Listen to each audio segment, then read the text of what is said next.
সোনার বাংলা বলতে কি বোঝাও? সোনা দিয়ে মুড়ির তো তাজমহল তৈরি করতে পারবো না আমরা, তাই না? আমাদের বাংলা আগে থেকে সোনার ছিল, এখনো সোনারই আছে, ঠিক আছে?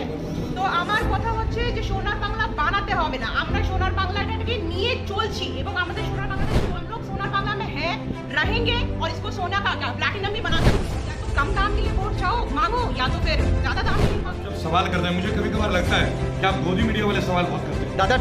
दादा टफ क्वेश्चन तो होंगे ना। ना बोले मुझे आप रेबल बोले, दादा तो सारा नाम बोले। जय हिंद जय भारत। मैं रेबल सदानंद पति। गले में थोड़ी असुविधा है, उसके लिए मैं माफी चाहूंगा। लगातार रैलियां कर रहे हैं हम लोग और बंगाल की बात है तो युद्ध स्तर पे काम जारी है। इस वक्त पश्चिम बंगाल मुर्शिदाबाद नौदा से रेबल टीम और तमाम तृणमूल कांग्रेस की जो टीम है, क्योंकि युद्ध स्तर पे काम कर रहे हैं लोग, और मेरे साथ शाहिना जी की जो बेटी है, नाज़रीन जी मैं आपका स्वागत करूंगा और आपने जी को नमस्कार करो वो सवाई के। मेरे साथ जो बहनें हैं, माताएं हैं, वो ममता बनर्जी की टीम की सदस्य हैं और वो ममता जी को सपोर्ट करती है और वो बोलते हैं कि बांगाले एबारे आबार दीदी आसमें। बांगाल काके चाहे, ममता दी के चाहे कि मोदी के चाहे? तो जोरे बोलता हूँ ममता दी के चाहे। तो ममता दीदी को क्यों, क्या नो? মমতা দি দেশের উন্নয়নের কাজ করেছে। প্রথমত আমরা মহিলা, মমতা দি মহিলা, তাই চাই আমরা सुनो মহিলাকে। हम हिंदी ट्रांसलेट होते थे। मेरे साथ जो दीदी बैठी हैं उनका सीधा सीधा एक बात कहना है कि हम पश्चिम बंगाल में ममता दी को ही लेके आएंगे इस बार भी और अगली बार भी, क्योंकि पश्चिम बंगाल के लिए दीदी बहुत काम करती। मोदी के दरकार नहीं, না पक्का नहीं, না না 15 लाख টাকা চাই না, না 15 লাখ টাকা স্বপ্ন দেখিছে, 15 লাখ টাকা আমরা পাই না। তাই মানে 15 লাখ টাকা পেলে নিয়ে আসবেন। না 15 লাখ টাকা দরকার নেই, মোদিকেও দরকার নেই, আমরা হাওয়া চাবি করে তো মমতা দিকে দরকার। इनका कहना है कि हमें 15 लाख नहीं चाहिए, हमें जूते नहीं चाहिए, हम हवाई चप्पल में चलने के लिए तैयार हैं, लेकिन बंगाल में काके चाहिए? ममता दी के चाहिए। आपको जनता की भावना को समझना होगा कि बंगाल में एक चक्रव्यूह रचा जा रहा है। এখন কিছুদিন আগে দিদির উপরে অ্যাটাক হয়েছে, জানেন তো? আক্রমণ হয়েছে দিদির উপরে। এটা কি ভালো হয়েছে? না क्या ये अच्छा हुआ है? না क्या करेंगे इलेक्शन में, किस तरह से मोदी जी को जवाब देंगे, কিভাবে জবাব দেবে তোমরা? একটা ভোট দিয়ে মোদিজিকে বুঝিয়ে দেবো একটা ভোটের মূল্য কত, আর একটা মহিলা শক্তি কত। इनका कहना है कि मोदी जी को एक वोट से समझा दिया जाएगा और एक वोट की ताकत कितनी होती है, बहुत इधर एक वोट की ताकत कितनी होती है वो समझाना मोदी जी के लिए हमारे लिए बड़ा आसान है। और हमने देखा अभी किसान आंदोलन के बहुत सारे लोग অনেক কোটা কৃষক নেতা এসেছেন, জানেন এসে গেছে দিদির জন্য এসেছে। কার জন্য এসেছে? দিদির জন্য। तो हमारे यहाँ पे नौदा की जो कैंडिडेट है, जो उम्मीदवार है, वो शाहिना बेगम, शाहिना मुमताज खान। आप लोग शाहिना दीदी को जानते हैं? হ্যাঁ भालो काज करें? হ্যাঁ ভালো কাজ করে। क्यों वोट करना चाहते हैं शाहिना दीदी के लिए? क्या ना वोट करते जान? কেন ভোট করতে যে আমরা শাহিনা দি কেন, এখানে যদি অন্য প্রার্থী থাকতো তাও জিতাতাম, কারণ এই ভোটটা হচ্ছে মমতা দি, আমরা মমতা দিকে ভোট দিচ্ছি, শাহিনা দিকে ভোট দিচ্ছি না। देखिए यहाँ हर व्यक्ति एक बात कह रहे हैं कि शाहिना जी जो है, जो यहाँ की उम्मीदवार हैं नौदा से, वो लोग ममता दीदी के ही अनुसरण पाथ में चलते हैं, उन्हीं के पथ में चलते हैं, उसी रास्ते में चलते हैं। और यहाँ पे शाहिना जी नहीं, यहाँ पे जो वोट हो रही है वो ममता जी के लिए हो रही है, क्योंकि ममता जी ने ही शाहिना बेगम को चुना है। एटाई तो। अच्छा आप मुझे बताइए, लेडीज के लिए, महिलाओं के लिए ममता दीदी ने कौन कौन से योजना किया है? की योजना से बोलो? যে কন্যাশ্রী, রূপশ্রী যেটা আছে সেটা বলুন। মমতা দি যখন একটি বাচ্চা জন্ম নিচ্ছে তখন হচ্ছে শিশু সাথী। जब कोई बच्चा पैदा होता है तो ममता गवर्नमेंट ने एक योजना लागू की है जिसका नाम है शिशु साथी। शिशु साथी की হয় কি দেওয়া হয়, क्या क्या देते हैं বাংলা শিশু বলুন। শিশু সাথী মানে বাচ্চারা যখন জন্ম নিচ্ছে তখন জন্ম হওয়ার সঙ্গে সঙ্গে একটি গাছ দিচ্ছে, সেই গাছটা বড় হলে সবুজশ্রী গাছ, সেটা মানে বাচ্চা বড় হলে কন্যা হলে সে গাছটা বিক্রি করবে, মানে পড়াশোনার কাজে লাগবে, ছেলে হলে কোন গাছটা, গাছের নামটা কি? শিশু গাছ, मेहगनी गाछ। जब यहाँ पे कोई कन्या का जन्म होता है বাচ্চা বড় হবে, গাছও বড় तो হবে, एक पेड़ को लगाया जाता है और उस पेड़ को उनकी उम्र तक रखा जाता है और उस पेड़ की एक बहुत कीमत है, एक अहमियत है। और जब वो बच्चा एडल्ट के स्टेज पे आ जाता है, 18 साल की एज पे आ जाता है, तो उस लकड़ी की जो कीमत है वो भी उस बच्चे को दिया जाता है। इसी के साथ एक और योजना है যেটা আপনাদের কন্যাশ্রী, ওটা বলুন। কন্যাশ্রী হচ্ছে 18 বছর বয়স হলে তবেকার কন্যাশ্রীটা পায়। कन्याश्री जो योजना है 18 বছর পূর্ণ হলে वो 18 साल की उम्र के बाद दी जाती है। जब कोई भी बच्चा 18 साल की उम्र में हो जाए, आगे এটা বলে দিতে জি বলুন যুবশ্রী আছে না, কন্যাশ্রী। আগে কন্যাশ্রীটা পুরো বলুন কত টাকা দেওয়া হয়।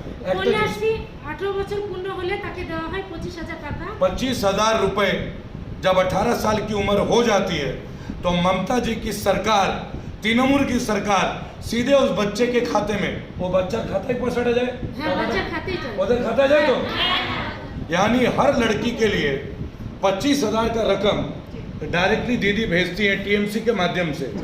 इसका लाभ तो बहुत सारे लोगों को होता होगा।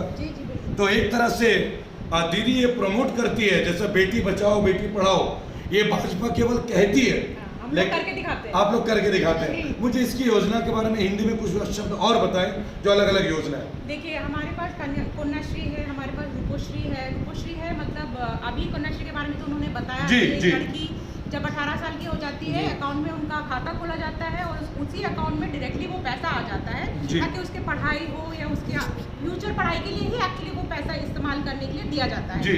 उसके बाद आता है रूपोश्री, वो होता है शादी के लिए। शादी के लिए जी, जैसे 18 साल हमारा भी एज लिमिट है, आपको भी पता है कि जी। 18 इयर्स नहीं होगा तो उस बच्ची का शादी नहीं नहीं होगा, according to Indian laws। Basically जी। उसी चीज को प्रमोट करने के लिए ये भी चीज हम लोग माथे में रख के दिमाग में रहे कि भाई 18 साल के पहले शादी नहीं करवा सकते।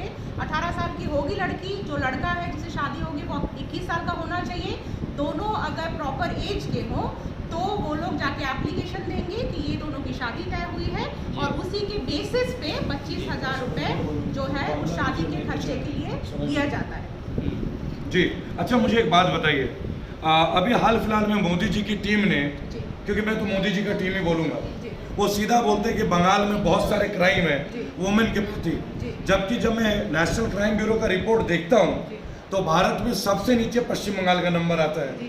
यहाँ ना रेप के केसेस होते हैं, ना किडनैपिंग के केसेस हैं, औरतों के प्रति गंभीर अपराध के केसेस सबसे कम पश्चिम बंगाल में। जी। तो मोदी जी ऐसा क्यों करते हैं या भाजपा की टीम ऐसा क्यों करते हैं? देखिए बोलने के लिए तो इंसान कुछ भी बोल सकता है। मैं जी। भी आज बोल सकती हूँ कि मेरे ऊपर बहुत अत्याचार हो रहा है या मेरे ऊपर बहुत अत्याचार किया गया है, लेकिन सच्चाई हम जानते हैं जी। और सच्चाई जो जानता है मुझे लगता है उसी के सामने अगर उसी से पूछो तो बांग्ला पता काके चलेगा। चाय নিজের মেয়েকে চায়। जोरे बोलता बे बांग्ला काके चाय। নিজের মেয়েকে চায়। इस बार का नारा है बांग्ला निजर में के चाय, यानी पश्चिम बंगाल अपनी बेटी को चाहता है। और पश्चिम बंगाल की बेटी कौन है? ममता बनर्जी जी। तो मैं एक बात जानना चाहूँगा, आपकी सीट में चूंकि महिला और पुरुषों का जो रेशियो है वो भी लगभग इक्वल है, आप लगा लीजिए 48-52 या 49-51, वहाँ पे शाहीना जी का खड़ा होना बहुत सारे प्रश्न भी उठाता है, क्योंकि भारत बहुत ही मेल डोमिनेटेड सोसाइटी में रही है। लेकिन आप लोग 2 बहनें हैं, जी। आपकी मम्मी के 2 बच्चे हैं, 2 बेटे हैं, जी। राइट? गलत तो नहीं कह रहा नहीं, हूँ नहीं, बिल्कुल नहीं। क्योंकि आपकी मम्मी ने मुझे बताया कि आपकी जो परवरिश है वो बेटों की तरह की गई है और उन्होंने कभी बेटे की चाह नहीं रखी, आपको ही वो अपना बेटा मानती है। तो क्या दीदी भी पश्चिम बंगाल के हर महिला को बेटे के तौर पे मानती है? मुझे लगता है बेटा या बेटी शब्द हमें इस्तेमाल नहीं करना चाहिए, बहुत क्योंकि बेहतर। हम लोग सब इंसान हैं और दीदी हमें इंसान की तरह मानती है। जी। जो बाहर पश्चिम बंगाल के बाहर औरतों को औरतों की जगह पे रखने के लिए जी। औरत है और मर्द है, ये 2 नाम दिए गए जी। हैं, ठीक है? तो हम लोग औरत नहीं है, हम लोग सब शेरनियां हैं अच्छा और जी। हमारी ममता दीदी जो है वो हमारी लीडर है, हम लोग उन्हें फॉलो करेंगे। और क्राइम इसलिए कर काके रहे हैं- जिताबे ममता दी के जोरे बोलता हमें काके जिताबे ममता दी के এবারে কে কাকে চাও? বাংলা কি চায়? নিজের মেয়েকে চায়। बांग्ला काके चाय? নিজের মেয়েকে চায়। देखिए इस वक्त मैं अपनी वीर बहनों के साथ हूँ और हमारे साथ पश्चिम बंगाल में एक वीर बेटी शाहीना जी की बेटी नाजरीन जी भी हमारे साथ हैं। ये वीडियो कोई परिवारवाद को बढ़ाने के लिए नहीं है, ये वीडियो उन लोगों के लिए समर्पित है जो ये सोचते हैं कि बंगाल डेवलप नहीं है। एक्चुअल में डेवलपमेंट का मतलब बड़ी बड़ी बिल्डिंगें नहीं होती है। डेवलपमेंट का असली जो पर्याय है वो है आपकी मानसिक सोच आप मेंटली कैसा सोचते हैं, आप औरतों के प्रति क्या निगाह रखते हैं, आप उनके प्रति क्या सोच रखते हैं। क्योंकि जहां भी राम राज्य है, मैं तो सीधी बात बोलूंगा, बीजेपी शासित प्रदेशों में आज क्राइम नंबर 1 पे। बहन जी, आपने देखा होगा यूपी में सबसे ज़्यादा क्राइम होते हैं, मर्डर्स। अभी अभी हाथरस की घटना थी जिसमें एक लड़की के पिता को उसके सामने गोलियों से भून दिया गया। उससे जस्ट कुछ दिन पहले एक लड़की का केस हुआ, और आप जानते हैं मनीषा वाल्मीकि केस, जहां पुलिस वालों ने उनका दाह संस्कार किया। क्या पश्चिम बंगाल के लोग ऐसे लोगों को अपने आने देना चाहेंगे? बिल्कुल नहीं, और आने देना भी नहीं चाहिए। सिर्फ पश्चिम बंगाल की बात नहीं, मुझे लगता है सारे राज्यों को एक साथ मिलके ऐसे लोगों को नहीं आना देना चाहिए जो लोग इतने क्राइम को सपोर्ट करते हैं। जो लोग इंसानों को वैल्यू नहीं देते, वो लोग औरतों को क्या वैल्यू देंगे? जी, है ना? जी। अगर किसी औरत के ऊपर अत्याचार हो रहा है, उसके बाप को, उसके पिता को अगर गोली मार के हत्या की जा रही है दिन दहाड़े, इस बेसिस पे कि वो जाके कंप्लेन कर रहा है, तो ऐसे देश मुझे नहीं चाहिए। ऐसे देश के रूलर भी मुझे नहीं चाहिए। मुझे ऐसे रूलर चाहिए जो मुझे खुद सेफ फील करवाए, मेरे घर के अंदर नहीं, मुझे घर के बाहर भी सेफ्टी चाहिए। ताली बजाओ, खूब भालो बोले। दीदी एक सवाल है मेरा आपसे। प्रधानमंत्री मोदी ने सीधा बोला है कि पश्चिम बंगाल बहुत ही गरीबी और तंगहाली में है, हम उसको सोनार बांग्ला बनाएंगे। इसके बारे में क्या कहना है? देखिए, সোনার বাংলা আমি এই কথাটা বাংলাতে বলতে চাইবো। হ্যাঁ, সোনার বাংলা বলতে কি বোঝাও? সোনা দিয়ে মুড়ে তো তাজমহল তৈরি করতে পারবো না আমরা, তাই না? আমাদের বাংলা আগে থেকে সোনার ছিল, এখনো সোনারই আছে। ঠিক আছে, তো আমার কথা হচ্ছে যে সোনার বাংলা বানাতে হবে না, আমরা সোনার বাংলাটাকে নিয়ে চলছি এবং আমাদের সোনার বাংলাটা চলবে। हम लोग सोनार बांग्ला में हैं, रहेंगे, और इसको सोना का क्या प्लैटिनम भी बना सकते हैं। उसके लिए हमें मोदी नहीं चाहिए, उसके लिए हमें हमारा लोग चाहिए, औरतें चाहिए, मर्द चाहिए, दीदी चाहिए, और उसी बेसिस पे हम लोग चाहिए। कंगाली अगर होती तो हर घर में रूपोश्री कैसे जाता, कंगाली अगर होती तो हर घर में कैसे कन्याश्री जाती, हर घर में कैसे हम लोग 2 रुपए में चावल देते, और हर घर में कैसे तेल आता है कि नहीं? बोलिए। देखिए दीदी एक सवाल है छोटा सा और, जी। जिस तरह से हिंदुस्तान के अंदर महंगाई नहीं, चरम पर है। मैं आपको रोकूंगा जी, जब भी आप हमारे साथ होंगे जी, आप हिंदुस्तान नहीं बोलेंगे, आप भारत बोलेंगे। चलिए नहीं, चलिए, मैं नहीं, अपने भारत शब्द बोलेंगे। वापस लेता हूँ, जी, मैं अपने आप शब्द। जी। दीदी, भारत में जिस तरह महंगाई चरम पर है और हमारे प्रधानमंत्री मोदी ये बोलते हैं कि ये डेवलपमेंट का एक वो है नजरिया, हाँ, कि अगर महंगाई होगी, पेट्रोल के रेट बढ़ेंगे, डीजल के रेट बढ़ेंगे, तो उससे आमदनी होगी, तभी डेवलपमेंट होगा। क्या इसके पहले नहीं होता था? नहीं, उस बारे में मैं ये नहीं बोलूँगी कि पहले होता कि नहीं था। पहले मैं ये बोलना चाहूँगी कि जब 5 साल पहले उन्होंने बोला था कि पेट्रोल का कम दाम हम लोग देंगे तो हमें वोट दीजिए। यस। तो जब कम दाम में वोट मिल गया तो अभी बढ़ा के बोल रहे हैं कि भाई बढ़ने के लिए वोट दो। तो या तो कम दाम के लिए वोट चाहो मांगो, या तो फिर ज़्यादा दाम के लिए मांगो। डेवलपमेंट होने के लिए पेट्रोल का दाम बढ़ना नहीं चाहिए। पेट्रोल का दाम अगर बढ़ेगा तो किसके पॉकेट में जाएगा? मेरे पॉकेट में तो नहीं जा रहा है, क्योंकि अगर पॉकेट में जाता मेरे तो मुझे इतनी तकलीफ नहीं होती। जी। है कि नहीं? जी। जो हम लोग आजकल आज मैंने लॉकडाउन के टाइम पे देखा है, लोग अपने पैसे मतलब जो सेविंग्स करके रखा था, उन्होंने भी पैसा निकाल के गाड़ी खरीदी, बाइक खरीदा, ताकि वो लोग अपने काम पे जा सके। लेकिन अगर पेट्रोल का दाम 100 रुपए होगा तो कौन सोचेगा? कौन सोचेगा गाड़ी खरीदने के बारे में? कौन सोचेगा पेट्रोल खर्च करने के बारे में? तो फिर कहाँ डेवलपमेंट हुआ? आप मुझे बताओ। देखिए दीदी, ये सरकार का कहना है। नहीं, सुनिए मेरी बात। आप जब सवाल करते हैं, मुझे कभी कभार लगता है कि आप गोदी मीडिया वाले सवाल बहुत करते हैं। दादा टफ क्वेश्चन तो होंगे ना। दादा ना बोले, मुझे आप रेबल बोले। दादा तो सौरव गांगुली है, दादा तो मिथुन है, आप मिथुन को दादा बोले, मुझे तो आप रेबल बोले। मैं आपसे एक बात पूछना चाहूँगा इसी मंच के माध्यम से, क्या आप लोगों को किसान आंदोलन नहीं दिखता? क्या आप लोगों को भारत में जहाँ भी बीजेपी शासित जगह है वहाँ पे क्राइम नहीं दिखता, वहाँ पे बलात्कार नहीं दिखते?